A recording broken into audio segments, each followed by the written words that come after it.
An infant is dead and a mother is in the hospital with serious injuries after a crash in the Frankfurt section of Philadelphia. Now investigators are working to figure out exactly what happened on Torresdale Avenue overnight. Thank you for watching NBC 10 News at 6:30. I'm Johnny Archer. It all started with a 911 call out of Tacony where the caller said an infant was unresponsive. And that's where we find NBC 10's Brian Sheehan. Brian, what do we know about this investigation right now?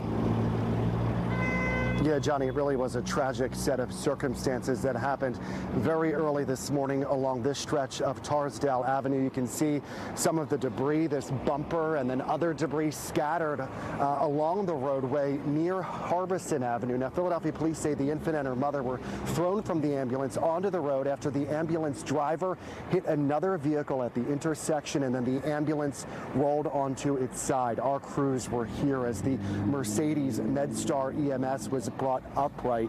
Police sources tell us the driver of the private ambulance was a family member of the mother and infant, and that he was rushing them to the hospital because the baby was unresponsive on the 6600 block of Dittman Street. That's about a mile and a half from where we are. Police were called to the home there prior to the crash, but say family left in the ambulance before officers arrived. Investigators say the driver is a 51-year-old man and that he was traveling at a high rate of speed with no lights and sirens activated. Now, according to police, he was traveling southbound on Torresdale and blew a red light at Harbison Avenue and then hit a 2010 Honda Accord. The force of the crash sent the mother and infant through the windshield. Police have identified the child as Marion Harris. She was taken to an area hospital and pronounced dead. Her mother suffered head trauma and was critical at last check. We spoke with a man who lives nearby and saw the aftermath.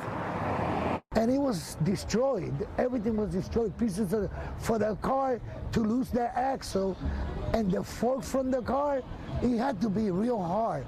You know, he had to be coming fast.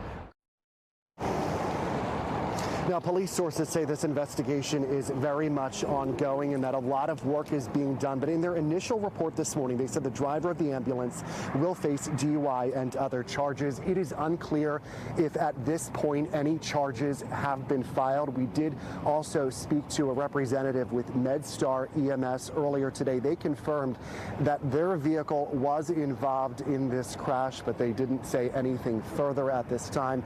We are told the crash investigation division is handling this case. That is the very latest live in Frankfurt. I'm Brian Sheehan, NBC 10 News.